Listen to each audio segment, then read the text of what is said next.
Hello everyone, welcome to all of you at Physicsophile Hub YouTube channel. आप सभी का फिजिक्सोफाइल Hub YouTube channel पर स्वागत है। आज की क्लास में हम फिजिक्स पार्ट फर्स्ट के पहले यूनिट यानी इलेक्ट्रोस्टैटिक्स, जिसे हम हिंदी में स्थिर विद्युत या वैद्युत स्थिति बोलते हैं, के बारे में डिटेल में डिस्कस करेंगे। बच्चों, ये क्लास 28 अप्रैल को ही शेड्यूल मैंने किया था और ये लेक्चर भी मैंने पूरा रिकॉर्ड किया। बट लास्ट में लेक्चर लेने के बाद मैंने देखा कि मैं रिकॉर्डिंग ही ऑन करना भूल गया हूँ।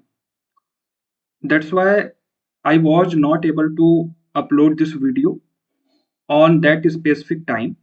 सो आज हम इस वीडियो को रिकॉर्ड कर रहे हैं अगेन, और आज से हम रेगुलरली वीडियोज अपलोड करेंगे। अगर कोई अनएवॉइडेबल सर्कमस्टांसेज मेरे सामने आता है तो शायद तभी क्लास नहीं पॉसिबल हो पाएगी। अदरवाइज आपका मंडे से लेकर के फ्राइडे तक आपको रेगुलर वीडियोज मिलेंगी। सैटरडे और संडे आपका ऑफ रहेगा, जिससे कि आप अच्छे से रिवीजन कर पाओ। मैंने अपना टेलीग्राम चैनल भी बनाया है, आप उसको ज्वाइन कर सकते हो। और आगे चल के कुछ क्लासेज के बाद मैं संडे को आपके डाउट को जूम के थ्रू डिस्कस करूंगा। तो जितने भी मेंबर्स वहां पे ऐड रहेंगे, वो सारे मेंबर्स को मैं एक लिंक दूंगा जो कि आपके डाउट सेशन में काफी हेल्प करेगा। ठीक है, तो चलिए आज की क्लास हम लोग स्टार्ट करते हैं। देखो बच्चों, हमें पता है कि जो फिजिक्स हम लोग क्लास 12 में पढ़ते हैं वो दो यूनिट में है, पार्ट फर्स्ट और पार्ट सेकेंड।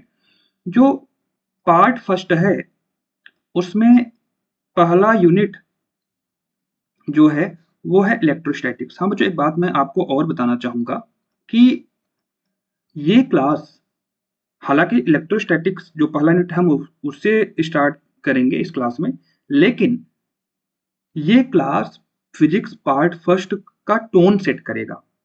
वो सारी चीजें जो कि आप शायद नहीं सीख पाते हो और किस तरीके से हमें पार्ट फर्स्ट को कवर करना चाहिए, वो सारी चीजें हम आज की क्लास में देखेंगे। तो बच्चों याद रखिएगा ये मेरी बात कि जब कभी भी आप कोई चैप्टर शुरू करते हो तो जो पहली क्लास होती है वो सबसे इंपॉर्टेंट क्लास होती है उस चैप्टर का, क्योंकि वो पहली क्लास उस चैप्टर के अंडरस्टैंडिंग को डेवलप करने में हेल्प करती है। एक माइंड मैप तैयार करता है कि इस चैप्टर को हम किस तरीके से कवर करेंगे। तो अगर आपने पहले ही लेक्चर को अच्छे से नहीं देखा तो बच्चों शायद नेक्स्ट लेक्चर आप उतना ज्यादा उसका बेनिफिट नहीं उठा पाओगे। तो क्या ये बात सभी को क्लियर है? ओके, तो चलो बच्चों हम लोग आगे बढ़ते हैं। तो जो इलेक्ट्रोस्टैटिक्स है, जिसकी हिंदी होती है स्थिर विद्युत या वैद्युत स्थिति, ये हमारा पहला यूनिट है। और इस यूनिट के इंट्रोडक्टरी पार्ट को हम आज की क्लास में डिटेल में डिस्कस करेंगे। ठीक है, देखो बच्चों, रही बात हिंदी और इंग्लिश की, तो जैसे मैं कोई टॉपिक समझा रहा हूं तो समझाते टाइम मैं आपको दोनों ही लैंग्वेज में बोलूंगा। हो सकता है उसमें से मैं कोई एक लैंग्वेज लिख रहा हूँ, बट जब कभी डिफिनेशन, डेरिवेशन, न्यूमेरिकल कराने की बात आएगी तो मैं दोनों ही लैंग्वेज में लिखूंगा। तो आप बिल्कुल भी ये परेशान मत होइएगा कि मैं इंग्लिश या हिंदी को ज्यादा प्रायोरिटी दे रहा हूँ। बच्चों, दोनों मेरे लिए सेम है और मैं दोनों में ही एबल हूँ पढ़ाने में। इसके पहले भी मैंने क्लासेज लिए हैं तो मेरी क्लासेज बाइलिंगुअल रही हैं। तो आपको परेशान होने की बिल्कुल जरूरत नहीं है, चाहे आप किसी भी मीडियम से हो। बस आपका मेन मोटिव होना चाहिए कि इस क्लास के थ्रू आपको फिजिक्स समझ में आए। ठीक है, तो चलिए बच्चों, तो सबसे पहला क्वेश्चन ये राइज होता है कि हम किसको स्टार्ट करें। हम पार्ट फर्स्ट को स्टार्ट करें कि पार्ट सेकंड को स्टार्ट करें, और किस तरीके से हमें पार्ट फर्स्ट या पार्ट सेकंड कवर करना चाहिए। एक क्वेश्चन और उठता है कि पार्ट फर्स्ट को क्या हम कहीं से भी स्टार्ट कर सकते हैं, मतलब हम सेकेंड यूनिट, थर्ड यूनिट हो सकता है स्टार्ट करें, या फिर हमें सीक्वेंस में चलना पड़ेगा। क्या पार्ट सेकंड के साथ भी ऐसा है? तो बच्चों आइए इसका आंसर हम लोग जानते हैं। देखो बच्चों, जो फिजिक्स पार्ट फर्स्ट है इसमें जितने भी यूनिट हैं वो ऑर्डर में रखे गए हैं, एक सीक्वेंस में रखे गए हैं। तो अगर आप इस ऑर्डर या सीक्वेंस को फॉलो नहीं करते हो तो आप इस यूनिट को नहीं समझ पाओगे। मेरा कहने का मतलब यह है कि अगर आपने पहला यूनिट अच्छे से नहीं पढ़ा तो आपको सेकंड यूनिट नहीं समझ में आएगा। अगर आपने पहला और दूसरा यूनिट नहीं अच्छे से पढ़ा तो आपको तीसरा यूनिट अच्छे से नहीं समझ में आएगा, क्योंकि सारे यूनिट एक दूसरे से क्या है, इंटरलिंक्ड है। दैट्स वाई जब भी आप पार्ट फर्स्ट पढ़ने जाओ हमेशा सीक्वेंस में ही पढ़ो, तभी आप चीजों को कोरिलेट करा पाओगे और अच्छे से समझ पाओगे। आप बीच से स्टार्ट करोगे तो आप इसको अच्छे समझ नहीं पाओगे। वही बच्चों अगर मैं पार्ट सेकंड की बात करूं तो पार्ट सेकंड के साथ ऐसा बिल्कुल नहीं है, क्योंकि पार्ट सेकंड में जितने भी यूनिट हैं वो कहीं ना कहीं एक दूसरे से डिफरेंट है।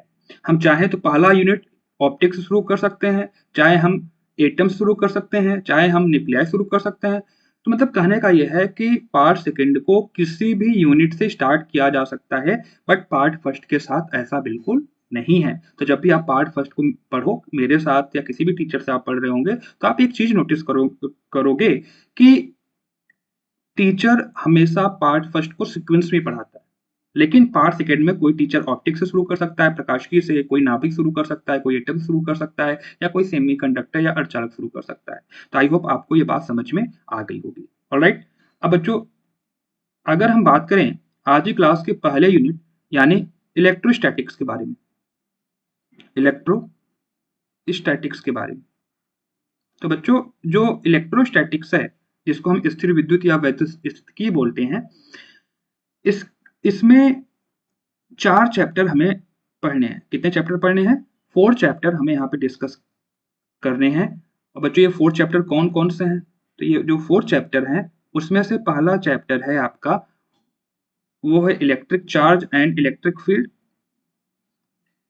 इलेक्ट्रिक चार्जेस एंड फील्ड, मतलब वैद्युत आवेश एवं वैद्युत क्षेत्र। दूसरा है गॉस थ्योरम, गॉस का प्रमेय।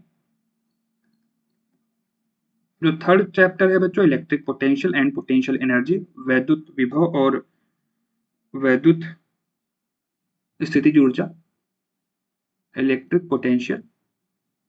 और बच्चों सबसे जो लास्ट चैप्टर हम पढ़ेंगे वो है आपका electric capacitor, electric capacitor and its capacitance. Its capacitance कहने का मतलब है, इसको हिंदी में बोलेंगे वैद्युत संधारित्र एवं इसकी धारिता। तो बच्चों जब आप इन चारों चैप्टर को अच्छे से पढ़ लेते हो तो इसी के साथ जो इलेक्ट्रोस्टैटिक्स का पार्ट होता है, यूनिट होता है, ये फिनिश हो जाता है। ठीक है, क्या आपको ये क्लियर है? आपके माइंड में एक मैप बन पाया कि हम इस यूनिट के अंदर कितने चैप्टर को पढ़ने वाले हैं? अब बच्चों नेक्स्ट क्वेश्चन ये उठता है कि ये जो इलेक्ट्रोस्टैटिक्स है, ये इलेक्ट्रोस्टैटिक जो है ये कहाँ से आया? क्या इसको हम डायरेक्ट रेंडमली हम उठा करके पढ़ रहे हैं? तो ऐसा नहीं है बच्चों। आइए इस क्वेश्चन को हम बहुत बारीकी समझते हैं। देखो बच्चों, कोई भी चैप्टर या यूनिट आप पढ़ रहे होते हो तो वो फिजिक्स के किसी न किसी ब्रांच से रिलेट करता है। ब्रांच का क्या मतलब है बच्चों? देखो जो हमारा फिजिक्स है ये बच्चों बहुत सारी शाखाओं और या ब्रांचेज में डिवाइड है। जैसे ऑप्टिक्स हो गया, ऑप्टिक्स का मतलब होता है प्रकाश की, ये एक शाखा है या एक ब्रांच है फिजिक्स का, इसके अंदर हम लाइट के बारे में स्टडी करते हैं। ऐसे ही बच्चों थर्मोडायनेमिक्स हो गया, थर्मोडायनेमिक्स फिजिक्स का वह ब्रांच है जिसके अंदर हम हीट वगैरह के बारे में स्टडी करते हैं। ऐसे बच्चों आपका मैकेनिक्स हो गया जिसके अंदर हम मोशन और फोर्स रिलेटेड चीजों के बारे में डिस्कस करते हैं। तो उसी इन्हीं शाखाओं में से, इन्हीं ब्रांचेज में से एक ब्रांच होता है बच्चों इलेक्ट्रिसिटी, और इसी इलेक्ट्रिसिटी ब्रांच को हमें यहाँ पे डिस्कस करना है। तो क्या आपके दिमाग में अंडरस्टैंडिंग बना कि फिजिक्स में बहुत सारे ब्रांच हैं, उन्हीं ब्रांच में से एक ब्रांच है इलेक्ट्रिसिटी जिसको हम हिंदी में विद्युत बोलते हैं, और इसी ब्रांच को हमें यहाँ पे डिस्कस करना है। तो बच्चों जो इलेक्ट्रिसिटी है मतलब जो विद्युत है, ये क्या है बच्चों? क्या आपको क्लियर हुआ कि फिजिक्स का एक ब्रांच है, एक क्या है? ब्रांच है, शाखा है। इस ब्रांच के अंदर हम बच्चों किसके बारे में स्टडी करते हैं? अब देखो मेरे हर एक क्वेश्चन को अगर आप कनेक्ट करते जाओगे तो आपको लास्ट में आंसर मिल जाएगा। तो पहला क्वेश्चन, फिजिक्स इलेक्ट्रिसिटी क्या है? फिजिक्स का एक ब्रांच है। इसके अंदर क्या स्टडी करते हैं? तो बच्चों याद रखना, इसके अंदर हम स्टडी करते हैं एक तो चार्जेस के बारे में,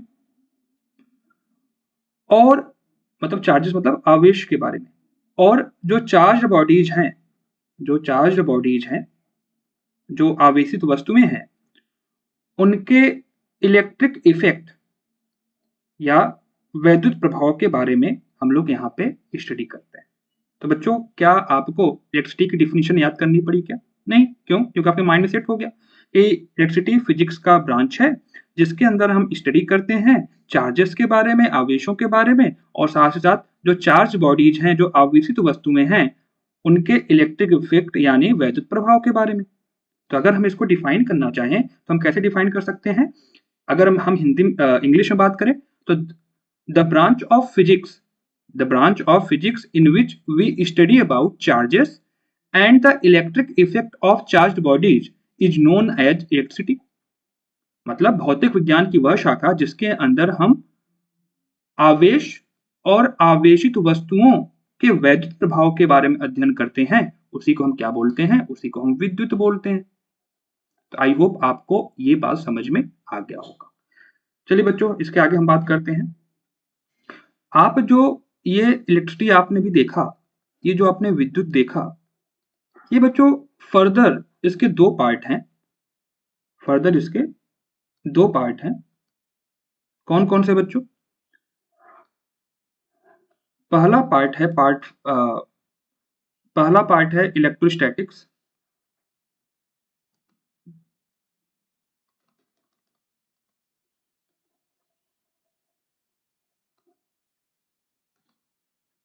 तो बच्चों पहला पार्ट है इलेक्ट्रोस्टैटिक्स, और जो दूसरा पार्ट है वह है इलेक्ट्रोडायनेमिक्स।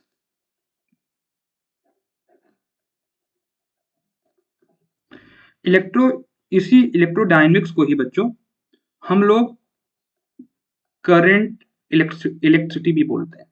करंट इलेक्ट्रिसिटी, इसको हिंदी में स्थिर विद्युत बोलते हैं या वैद्युत स्थिति बोलते हैं, और इसको हम वैद्युत गतिकीय बोलते हैं। वैद्युत गतिकी। और बच्चों ये करंट इलेक्ट्रिसिटी जो है हमारा धारा विद्युत है। तो आपको ये समझ में आ गया होगा कि जो इलेक्ट्रोडायनेमिक्स है या करंट इलेक्ट्रिसिटी है, ये दोनों सेम ही चीज है। ठीक है, इतनी बात क्लियर है। हालांकि इलेक्ट्रोडायनेमिक्स के अंदर moving charges and magnetic field ये भी इन्वॉल्व हो जाता है। खैर, अभी यहाँ के लिए हमें समझ में आ गया कि जो इलेक्ट्रिसिटी है उसके दो पार्ट हैं, इलेक्ट्रोस्टैटिक्स और इलेक्ट्रोडायनेमिक्स। इलेक्ट्रोस्टैटिक्स को हिंदी में स्थिर विद्युत और इलेक्ट्रोडायनेमिक्स को वैद्युत गतिकी बोलते हैं। अच्छा, एक क्वेश्चन आपको बार बार परेशान करेगा, हालांकि ये इंग्लिश में तो आसान है, कि जब भी हम, एक होता है इलेक्ट्रिसिटी जिसको हम विद्युत बोलते हैं, और दूसरा होता है इलेक्ट्रिक बॉडीज या इलेक्ट्रिकल बॉडीज। तो यहाँ पे बच्चों ये किसकी तरह यहाँ पे वर्क करना स्टार्ट कर देता है? तो एज एन एडजेक्टिव। और यहाँ पे किसकी तरह काम कर रहा है, किस तरह वर्क कर रहा है बच्चों? As a noun. तो जब नाउन की तरह काम करेगा तो हम इसको ऐसे लिखेंगे, और जब एज एन एडजेक्टिव काम करेगा तो इसको हम क्या लिखेंगे? इलेक्ट्रिकल या फिर इलेक्ट्रिक। ऑलराइट, यही हिंदी में वैद्युत कहलाता है। तो देखो इंग्लिश में तो ये आसान है, बट हिंदी में अगर हम जब विद्युत बोल रहे हैं तो हम एज अ नाउन इसको ट्रीट कर रहे हैं, और जब हम वैद्युत बोल रहे हैं इसके बाद कुछ न कुछ आपको वैद्युत वस्तुएं आएंगी, वैद्युत संधारित्र आएगा, तो वैद्युत के बाद कुछ न कुछ आपको नाउन मतलब आप संज्ञा देख जुड़ा रहेगा इसके साथ। तो क्या ये बात क्लियर है? तो क्या आपको वैद्युत और विद्युत क्लियर हो गया? देखो बच्चों, ये सब पहली क्लास है मेरी, तो ये सब चीजें आपके दिमाग में क्लियर होना चाहिए। साल भर हम विद्युत और वैद्युत पढ़ते रहेंगे, तो विद्युत कब बोलेंगे और वैद्युत कब बोलेंगे, तो आई होप ये बात आप लोग क्लियर कर पाए होंगे। ठीक है सभी को? तो इंग्लिश में ये दिक्कत नहीं है, बट हिंदी में विद्युत और वैद्युत को लेकर के बच्चों में समस्याएं बनी रहती हैं। चलिए, तो बच्चों इसके दो पार्ट हमें डिस्कस करने हैं। एक तो है इलेक्ट्रोस्टैटिक्स, दूसरा है इलेक्ट्रोडायनेमिक्स। अब बच्चों ध्यान समझना, इलेक्ट्रोस्टैटिक ये वर्ड जो है इसी में इसका अर्थ छिपा है। कैसे? अगर हम इलेक्ट्रोस्टैटिक्स को ब्रेक करें बच्चों, तो एक तो है इलेक्ट्रो, दूसरा क्या है स्टैटिक्स। एक है इलेक्ट्रो, दूसरा क्या है स्टैटिक्स।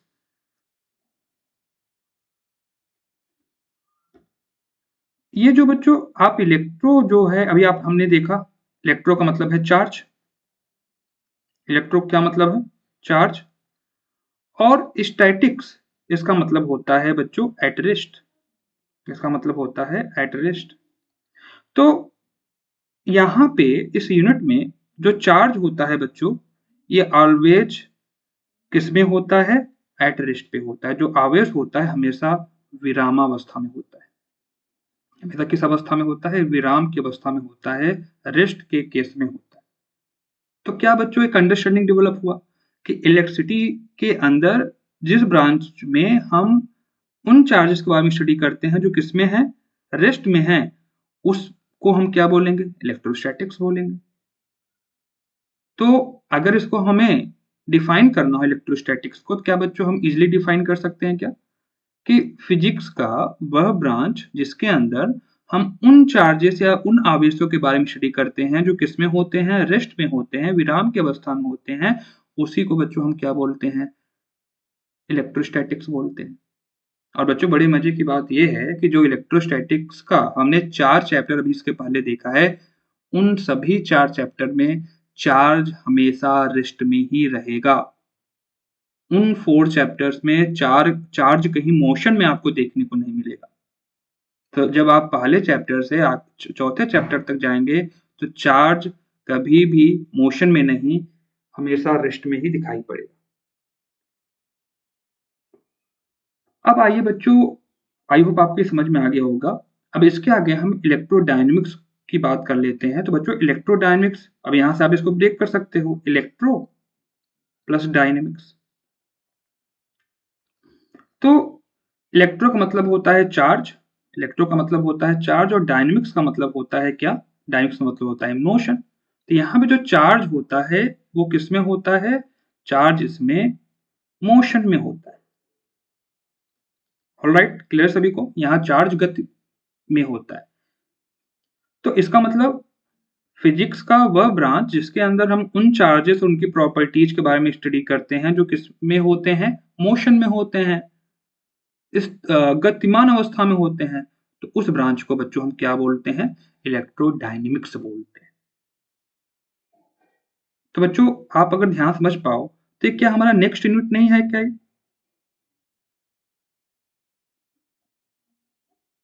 ये हमारा क्या है? नेक्स्ट यूनिट है, जिसको हम करंट इलेक्ट्रिसिटी बोल रहे हैं, धारा विद्युत। तो बच्चों पहला यूनिट है इलेक्ट्रोस्टैटिक्स, जिसको डिटेल में 4 चैप्टर में हम लोग डिवाइड करके पढ़ेंगे। और दूसरा यूनिट है करंट इलेक्ट्रिसिटी। तो क्या यूनिट किस तरीके से डिवाइड हुआ है, क्या आपको समझ में आया? और बच्चों इसी से जुड़ा हुआ तीसरा यूनिट है आपका magnetic effect of electric current. वहां भी जो चार्ज होगा, आवेश होगा, गतिमान होगा, मूविंग केस में होगा, और बच्चों वहां मैग्नेटिक इफेक्ट शो करना शुरू कर देगा। तो हमारा तीसरा यूनिट बन जाएगा। तो एक बात यहां समझ में आता है कि हम लगभग लगभग पहले यूनिट में, पहले पार्ट में, सॉरी, तो हम केवल चार्ज के बारे में ही स्टडी करते हैं। अभी मैंने एक शॉर्ट भी डाला था इस पे, तो आई होप आपने देख लिया होगा। उस शॉर्ट में मैंने यही डिफाइन किया था कि पार्ट फर्स्ट कुछ और नहीं, चार्ज को लेके ही स्टडी है।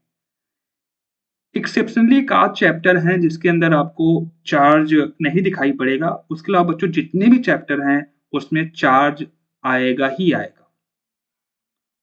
तो क्या आप क्लियर कर पा रहे हो? तो बच्चों आई होप आपको ये जो इलेक्ट्रोस्टैटिक्स और इलेक्ट्रोडायनेमिक्स का पोर्शन था ये अच्छे से क्लियर हो गया होगा। और बच्चों हमें इस यूनिट जो यूनिट स्टार्ट करना है वो यूनिट क्या है, इलेक्ट्रोस्टैटिक्स। ठीक है। अब बच्चों अगर हमने चार्ज को डिस्कस कर ही लिया है तो बच्चों आइए इसको समझते हैं कि जो पार्ट फर्स्ट हम लोग पढ़ रहे हैं ये कुछ और नहीं, ये चार्ज के बारे में ही स्टडी है। इसमें आप चार्ज के बारे में स्टडी करते हो, आवेश के बारे में अध्ययन करते हो। कैसे? तो इसको आइए हम लोग समझ लेते हैं। देखो बच्चों, चार्ज के 3 केस होते हैं।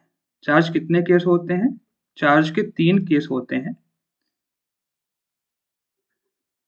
3 सिचुएशन में चार्ज अलग अलग तरीके से बिहेव करता है। देखो जो चार्ज पहले सिनेरियो में किसमें है, एट रेस्ट।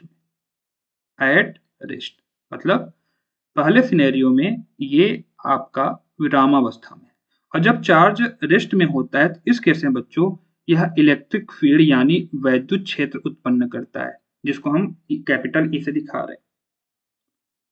तो याद रखिएगा कि जब भी चार्ज रेस्ट में होगा तो हमेशा इलेक्ट्रिक फील्ड यानी वैद्युत क्षेत्र उत्पन्न करता है। यही चार्ज जब यूनिफॉर्म मोशन करता है, यूनिफॉर्म मोशन से मूव करता है, मतलब एक समान गति से गति करता है, तो उस सिनेरियो में ये बच्चों इलेक्ट्रिक फील्ड तो शो करता ही करता है, साथ में ये बच्चों मैग्नेटिक फील्ड यानी चुंबकीय क्षेत्र भी उत्पन्न करना शुरू कर देता है। हम कैपिटल बी से मैग्नेटिक फील्ड को शो करते हैं। ऑलराइट, तो इलेक्ट्रिक फील्ड कब शो करता है और मैग्नेटिक फील्ड कब शो करता है, क्या आप समझ पाए? और बच्चों लास्ट जो सिनेरियो है जब चार्ज नॉन यूनिफॉर्म मोशन करता है, नॉन यूनिफॉर्म मोशन करता है, इस सिनेरियो में यह बच्चों इलेक्ट्रिक फील्ड मैग्नेटिक फील्ड तो शो करेगा ही करेगा, इलेक्ट्रिक फील्ड और मैग्नेटिक फील्ड तो शो करेगा ही करेगा, साथ में बच्चों ये इलेक्ट्रोमैग्नेटिक वेव्स यानी वैद्युत चुंबकीय तरंगे भी उत्पन्न करना शुरू कर देता है। और बच्चों पता नहीं कितनी बार इन 3 एस्पेक्ट से आपके एग्जाम में, कॉम्पिटिटिव एग्जाम में भी और आपके बोर्ड के एग्जाम में क्वेश्चन बने हैं कि मैग्नेटिक फील्ड कब डेवलप होता है, जब चार्ज यूनिफॉर्म मोशन या एक समान गति से गति करता है। इलेक्ट्रोमैग्नेटिक वेव कब डेवलप होता है, जब असमान गति करे। और बच्चों उसके अंदर 2 चीजें बार बार टर्म यूज होते हैं, एक होता है ऑसिलेटेड चार्ज, या ऑप्शन में रहेगा या तो ऑसिलेटेड चार्ज। तो अगर कहीं भी ऑसिलेटेड या ऑसिलेटेड, ऑसिलेट मतलब होता है दोलित आवेश, ऑसिलेट मतलब होता है दोलित आवेश, और एक्सेलरेटेड का मतलब होता है त्वरित आवेश।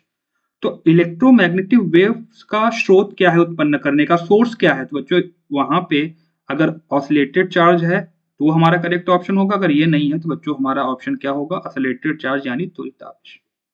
तो बच्चों ये 3 बातें हैं जिसको आपको अपने दिमाग में अच्छे से सेट कर लेना है, क्योंकि बच्चों बहुत बार अभी लास्ट टाइम 2023 में सीयूईटी के एग्जाम में ये सेकंड वाले सिनेरियो से क्वेश्चन पूछा गया था कि जो मैग्नेटिक फील्ड चार्ज के सिचुएशन, मैग्नेटिक फील्ड जो डेवलप करता है चार्ज किस सिचुएशन में डेवलप करता है, तो उसका आंसर होगा जब चार्ज यूनिफॉर्म मोशन से मूव करे।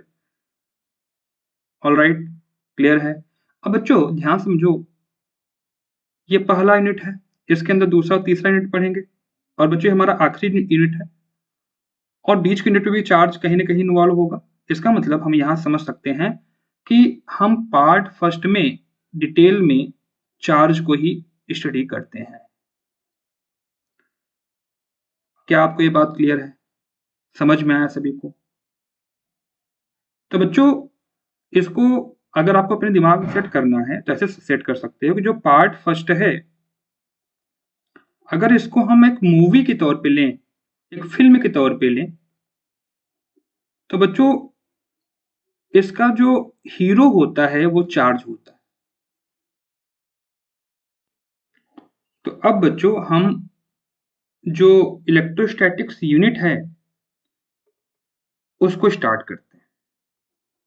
अभी तक तो हमने सारा कुछ इंट्रोडक्शन ही देखा है, और आई होप आपको ये समझ में आ गया होगा कि पार्ट फर्स्ट में क्या है और किस तरीके से पार्ट फर्स्ट को हमें सीक्वेंशियल ऑर्डर में पढ़ना है।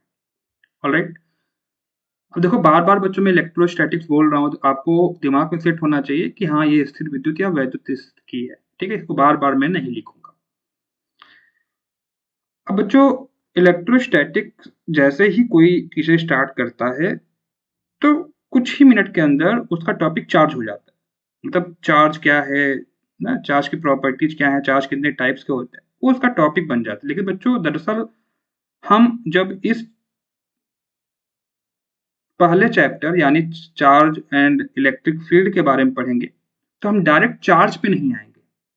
जब हम वैद्युत आवेश एवं वैद्युत क्षेत्र पहले चैप्टर को डिस्कस करेंगे, तो हम डायरेक्ट चार्ज हमारा टॉपिक नहीं होगा क्योंकि बच्चों हमें इसके पहले बहुत सारे इम्पोर्टेंट एस्पेक्ट्स को डिस्कस करना होता है। अगर आपको ये क्लियर हो गया, तो डेफ़िनेटली आपको चार्ज समझ में आ जाएगा और चार्ज समझ में आ जाएगा तो आपको पार्ट फर्स्ट समझ में आ जाएगा। क्या आप क्लियर कर पा रहे हो कि चार्ज के इर्द-गिर्द पार्ट फर्स्ट है? तो बच्चों आज की क्लास और कल की हाफ क्लास ये चार्ज के पहले के जो इम्पोर्टेंट और बेसिक अंडरस्टैंडिंग आपको होना चाहिए वो रहेगा। बाकी उसके बाद हम लोग चार्ज को पढ़ेंगे। ठीक है? तो बच्चों इसके अंदर जो पहला यूनिट है वो क्या है? इलेक्ट्रिक चार्ज एंड फील्ड्स, वैद्युत आवेश एवं वैद्युत क्षेत्र। तो बच्चों इसको हम किस तरीके से कवर करेंगे थोड़ा-सा हम यहाँ पे देख लेते हैं। हम क्या करेंगे बच्चों, चूँकि हमें पता है कि इस चैप्टर में सबसे इम्पोर्टेंट है चार्ज। तो चार्ज को हम स्टार्ट न करके थोड़ा-सा चार्ज की हिस्ट्री क्या है? चार्ज के से रिलेटेड कौन-कौन सा साइंटिस्ट ने वर्क किया? चार्ज की बेसिक अंडरस्टैंडिंग क्या है? और चार्ज को हम किस तरीके से जनरेट कर सकते हैं? इससे रिलेटेड बहुत सारे एस्पेक्ट्स जो हमें पहले इसको पढ़ने से पहले क्लियर होना चाहिए, हम पहले उसको डिस्कस कर लेंगे, तब जाके चार्ज को के डेफिनिशन और प्रॉपर्टीज़ के बारे में पढ़ेंगे। हाँ, एक बात और है कि जो बातें मैं चार्ज को पढ़ाने से पहले डिस्कस करूँगा, अगर आप उसको माइंड में सेट कर लिए, बच्चों चार्ज या चार्ज रिलेटेड कोई भी क्वेश्चन कभी भी आपसे पूछा जाएगा, हमेशा आपके पास जवाब रहेगा।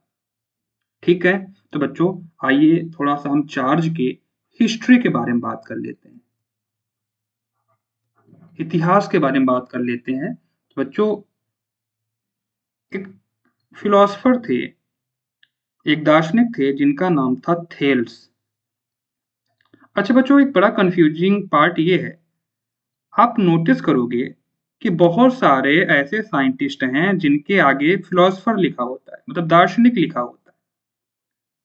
जैसे गैलीलियो हो गए, ये भी एक दार्शनिक थे। थेल्स अभी आप देख रहे हो ये भी एक दार्शनिक है। तो क्या बच्चों दार्शनिक और साइंटिस्ट मतलब फिलॉसफर और साइंटिस्ट दोनों एक ही हैं? तो बच्चों इसका आंसर है आज के टाइम में नहीं, क्योंकि फिलॉसफी अलग सब्जेक्ट है और फिजिक्स हमारा अलग सब्जेक्ट है। तो इसका मतलब ये हुआ कि जब ये अलग है, तो हम थेल्स तो यहाँ पे कोई डिस्कवरी कर रहे हैं, है ना? एक साइंटिस्ट के तौर पे काम कर रहे हैं, तो इसको हम इनको हम फिलॉसफर फिर क्यों बोल रहे हैं? दार्शनिक क्यों बोल रहे हैं? तो बच्चों इसका आंसर ये है कि पहले जो फिलॉसफी हुआ करती थी और जो फिजिक्स हुआ करता था, दोनों एक ही सब्जेक्ट के तौर पे यूज़ किया जाता था। उनके बीच में कोई भी डिफरेंस नहीं माना जाता था। तो उस समय जो फिलॉसफर हुआ करता था, वही साइंटिस्ट के तौर पे काम किया करता था। यही वजह है कि जब पहले के साइंटिस्ट के बारे में आप पढ़ते हो, तो उनके पहले फिलॉसफर लिखा होता है। तो क्या आपके दिमाग क्लियर हुआ कि पहले के टाइम में फिलॉसफी और फिजिक्स मतलब जो फिलॉसफर हुआ करते थे और जो साइंटिस्ट हुआ करते थे, दोनों एक ही तौर तौर पे वर्क किया करते थे। ऑलराइट, आपको यहाँ तक क्लियर हो गया। तो बच्चों थेल्स जो हैं, ये ग्रीक के फिलॉसफर थे, मतलब यूनान के दार्शनिक थे और बच्चों इन्होंने क्या किया कि 600 बीसी बिफोर क्राइस्ट इसका मतलब होता है। अब देखो मैं यहाँ पे आपको फिजिक्स पढ़ा रहा हूँ और ये हिस्ट्री क्लास नहीं, लेकिन फिर भी मैं आपको थोड़ा-सा समझा दे रहा हूँ। देखो बच्चों ये बीसी और एडी डिवाइड कैसे हम समझते हैं? तो देखो बच्चों ये ऐसे समझा जाता है जैसे ये ईसा मसीह हैं, इनका ये जन्म समय है इस बर्थ टाइमलाइन के पहले जो हम डिस्कस करते हैं वो सारे बीसी में हम डिस्कस करते हैं, बिफोर क्राइस्ट, मतलब इनके जन्म से पहले। और जितनी भी टाइमलाइन हम इनके जन्म के बाद यूज करते हैं वो एडी में यूज करते हैं, ईस्वी में हम यूज करते हैं। क्या आपको क्लियर है? तभी जैसे 2026 चल रहा है तो 2026 एडी है, क्योंकि ईसा मसीह के जन्म ईसा मसीह का जन्म हुए कितने साल हो गए? 2026 साल हो गए। तो आपको ये क्लियर हुआ कि बीसी और एडी का मतलब क्या होता है। तो ये 600 बीसी अगर हम इसको एडी में कन्वर्ट करें तो ये लगभग 2600 एडी के आसपास होगा। इतनी इतनी पुरानी बात को हम यहाँ पे डिस्कस कर रहे हैं। लेकिन बच्चों, चूंकि ये फिलोसफर पहले ऐसे थे जिन्होंने चार्ज को देखा था, इसलिए हमारे लिए इंपॉर्टेंट बन जाते। तो 600 बीसी यानी 2600 एडी के आसपास इन्होंने क्या किया था, एक ऑब्जेक्ट देखा, और इस ऑब्जेक्ट को क्या बोलते हैं बच्चों? अंबर। देखो ये सब बेसिक बेसिक क्वेश्चन आपके एग्जाम में बन सकते हैं कि ये अंबर क्या है। तो अंबर वो पहला ऑब्जेक्ट है जिसके अंदर या जिसमें चार्ज की प्रॉपर्टी देखा था। किसने देखा था? थेल्स ने देखा था। ठीक है।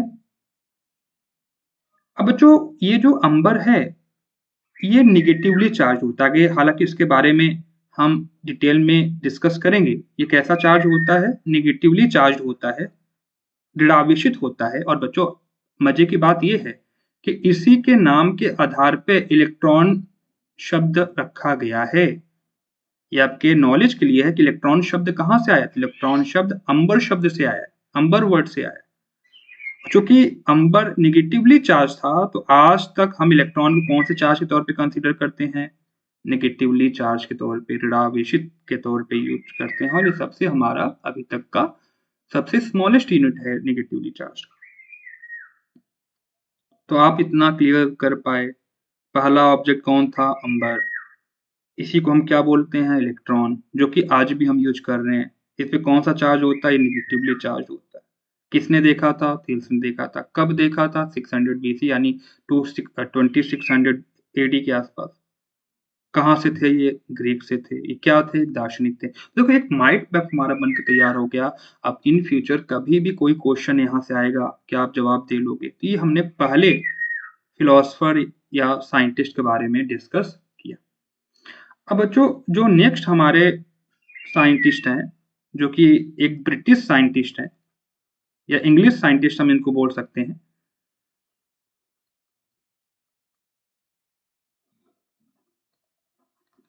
और कौन थे बच्चों ये ब्रिटिश साइंटिस्ट? तो ये थे हमारे गिलबर्ट जी। कौन थे? गिलबर्ट। गिलबर्ट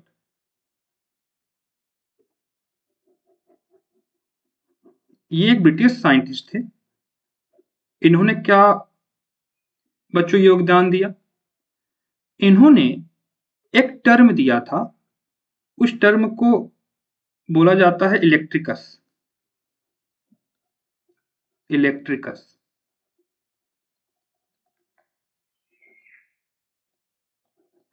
तो इन्होंने बच्चों इलेक्ट्रिकस टर्म दिया। यहीं से आपका इलेक्ट्रिक टर्म यानी चार्ज का कॉन्सेप्ट निकला है। तो चार्ज कहाँ किस शब्द से निकला है? इलेक्ट्रिकस शब्द से निकला है, इलेक्ट्रिकस वर्ड से निकला है। और बच्चों यहीं से आगे चल के इलेक्ट्रिसिटी बना। तो जो इलेक्ट्रिसिटी या इलेक्ट्रिक टर्म है ये कहाँ से आया है? इलेक्ट्रिकस टर्म से आया है, जो किसने दिया था?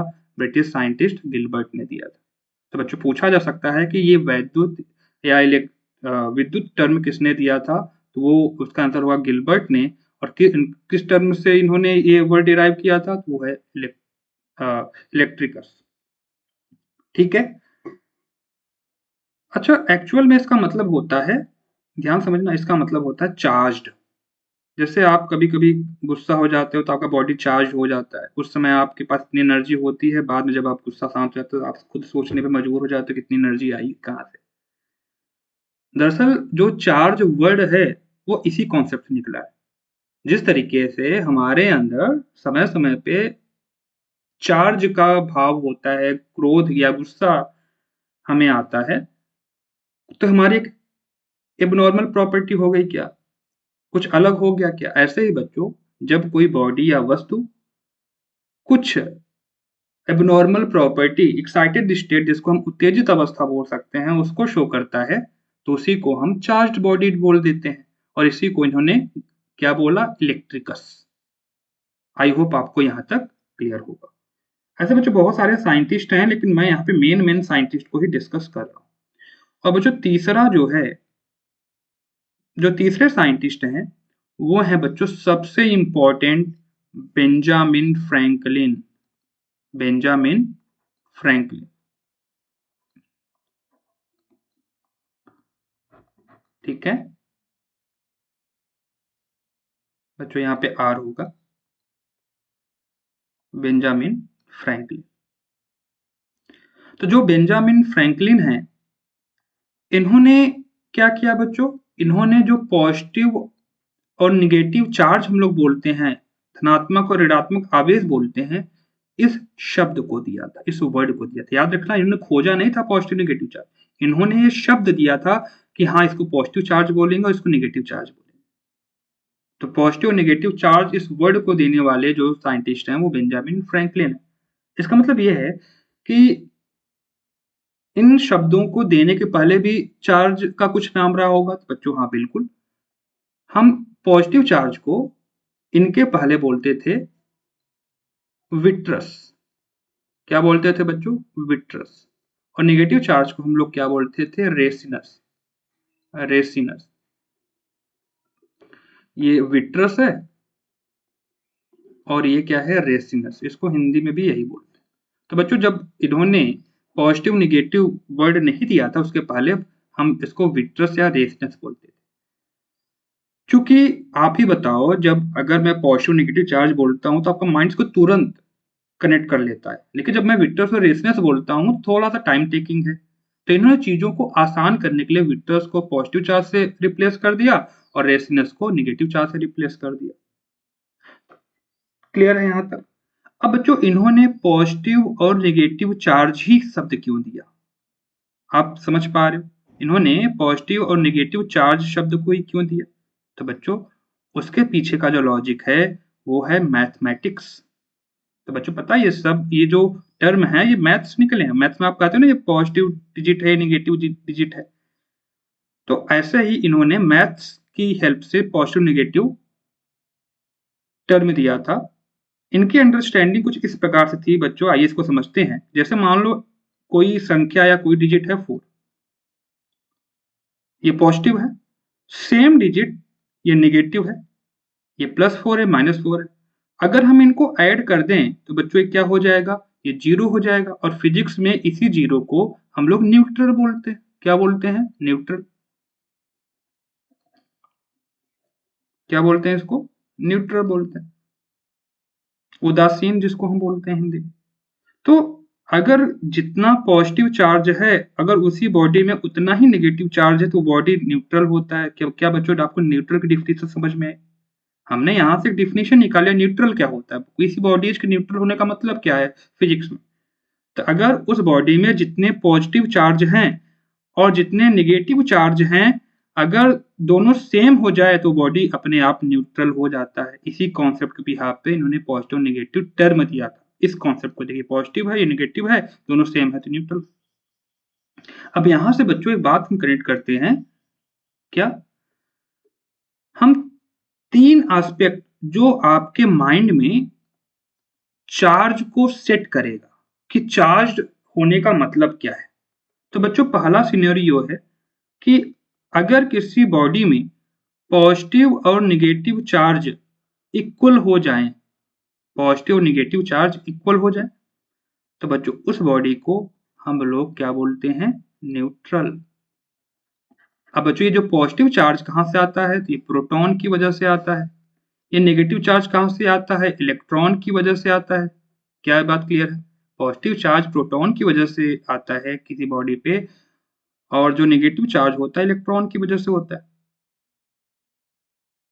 हाँ, इलेक्ट्रॉन ट्रांसफर होंगे, वो क्या कुछ हो आगे हम डिस्कस करेंगे, वो आप मत कंसिडर करो फिलहाल। बस मैं ये बताना चाह रहा हूँ कि अगर किसी बॉडी के अंदर पॉजिटिव चार्ज है तो उसके न्यूक्लियस के अंदर जो प्रोटॉन होता है वो पॉजिटिवली चार्ज होता है और न्यूक्लियस के बाहर, नाभिक के बाहर जो इलेक्ट्रॉन होते हैं निगेटिवली चार्ज होते हैं। तो इसका मतलब हम यहाँ से ये समझ सकते हैं कि जो न्यूट्रल बॉडी का मतलब है कि जो नंबर ऑफ प्रोटॉन है, जो प्रोटॉनों की संख्या है, वो नंबर ऑफ इलेक्ट्रॉन के बराबर होगा। अगर किसी बॉडी में नंबर ऑफ प्रोटॉनों की संख्या नंबर ऑफ इलेक्ट्रॉन के बराबर हो जाए, उस बॉडी को हम न्यूट्रल बॉडी बोलते हैं, मतलब उदासीन वस्तु बोलते हैं। तो कोई वस्तु उदासीन है, इसका मतलब ये नहीं होता कि उसके अंदर चार्ज नहीं, उसके अंदर चार्ज है, बट कंडीशन ये है कि उसमें जितना पॉजिटिव चार्ज है उतना ही क्या है, नेगेटिव चार्ज। देखो बच्चों, आपके मस्तिष्क में या इसके पहले भी जब भी आप उदासीन टर्म फिजिक्स में पढ़े सोचते होंगे, तो आपका मतलब होता है उस पर चार्ज ही नहीं। तो चार्ज नहीं है ये बात गलत है, उसमें चार्ज है, बट कंडीशन ये हो गया कि उसमें जितना पॉजिटिव चार्ज है उतना ही उसमें क्या है, नेगेटिव चार्ज। आई होप आप ये क्लियर कर पाए होंगे। सेकेंड सिनेरियो में बच्चों, अब हम पॉजिटिव चार्ज को प्रोटॉन से रिप्लेस कर दे रहे हैं और नेगेटिव चार्ज को इलेक्ट्रॉन से रिप्लेस कर दे रहे हैं। यही बच्चों, अगर प्रोटॉनों की संख्या, नंबर ऑफ प्रोटॉन इलेक्ट्रॉनों की संख्या से ज्यादा हो जाता है किसी बॉडी में, तो बच्चों पॉजिटिव, पी का मतलब यहाँ प्रोटॉन है, प्रोटॉन पे कौन सा चार्ज होता है, पॉजिटिव चार्ज होता है। इलेक्ट्रॉन पे नेगेटिव चार्ज, कौन सा चार्ज ज्यादा है, प्रोटॉन ज्यादा है ना, मतलब पॉजिटिव चार्ज आता है। इसका मतलब ये बॉडी कैसा चार्ज होगा, पॉजिटिवली चार्ज होगा। ये बॉडी कैसा चार्ज होगा, पॉजिटिवली चार्ज होगा, धनावेशित होगा। तो अगर कोई बॉडी धनावेशित है, इसका मतलब डेफिनेटली उसके अंदर जो नंबर ऑफ प्रोटॉन्स हैं वो नंबर ऑफ इलेक्ट्रॉन से ज्यादा हैं। ये आपके एग्जाम में स्टेटमेंट बन के आ सकता है कि पॉजिटिवली चार्ज का मतलब क्या होता है। पॉजिटिवली चार्ज का मतलब ये, एक अंडरस्टैंडिंग दिमाग में डेवलप हो रहा है। कभी भी आप पॉजिटिवली चार्ज बोलोगे, दिमाग में कनेक्ट कर लेगा कि पॉजिटिवली चार्ज का मतलब है कि इसके अंदर प्रोटॉन ज्यादा है और इलेक्ट्रॉन कम है। और बच्चों जितना, जैसे इसके अंदर +1 है, +2 है, तो जितना 1 2 आप बोल रहे हो उतने ही प्रोटॉन ज्यादा है इलेक्ट्रॉन से। तो जो आप 1 2 3 बोलते हो, +1 +2 +3, ये कहीं और से नहीं बल्कि इसका मतलब ये होता है कि उतने प्रोटॉन इलेक्ट्रॉन से ज्यादा हैं। अगर मैं +2 बोल रहा हूं तो +2 का मतलब ये है कि 2 प्रोटॉन उस एटम के अंदर ज्यादा है। ठीक है। अब बच्चों तीसरा सिनेरियो देखते हैं, जब प्रोटॉन इलेक्ट्रॉन से क्या हो जाए, कम हो जाए। और बच्चों आप ये क्लियर कर पा रहे होगी अब ये बॉडी कैसा चार्ज हो जाएगा, निगेटिवली चार्ज हो जाएगा।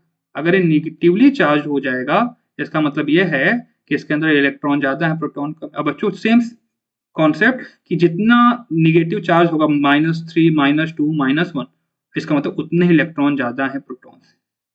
तो बच्चों आज के बाद से आपको ये कभी भी दिक्कत नहीं होगा कि ये उदासीन, धनावेशित या ऋणावेशित, यानी न्यूट्रल, पॉजिटिव चार्ज और नेगेटिव चार्ज एक्चुअल में ये कॉन्सेप्ट आया कहाँ से। तो ये बच्चों केमिस्ट्री के जो हम मॉडर्न फिजिक्स में जो एटम टॉपिक है उसके अंदर हम इसको डिटेल में पढ़ेंगे।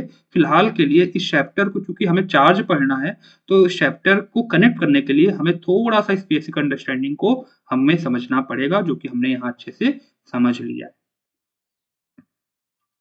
क्या यहाँ तक सभी को क्लियर है, कोई डाउट? वैसे बच्चों मैं जितनी बातें आपको पढ़ा रहा होता हूँ, मुझे पता होता है कि एक्चुअल में आपको डाउट कहाँ आने वाला है।